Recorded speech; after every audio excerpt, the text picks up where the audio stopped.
দিদি আসবো? আমাদের দুজনের বুকিং ছিল আজকে। ও হ্যাঁ, বাট তোমাদের তো একটা বুকিং ছিল। হ্যাঁ আমারই বুকিং ছিল, কিন্তু পাশে দেখছো না এই কালো বিড়ালটা আমার পিছন সুসুর করে লেজ নাড়তে নাড়তে চলে এসছে।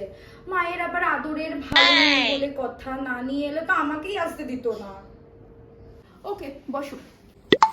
এই তুই বসলি কেন? ও তোর, আমি বসবো, আমার বুকিং ছিল। ও দিদি তুই সবসময় আমার উপরে হিংসা করিস কেন? তো সবকিছুতেই কুচিতে বানাবি। তোর না রে, আরে বসতে দে। তোমরা কে বসবে আগে বসো না, এসে ঝামেলা শুরু করে দিয়েছে।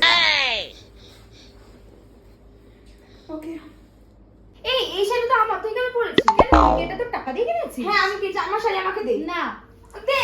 আরে আরে দাঁড়া, আমাকে মেকআপটা তো করতে দাও। ওট ওট ওট, তুই তো অনেক সেরেছিস। ওট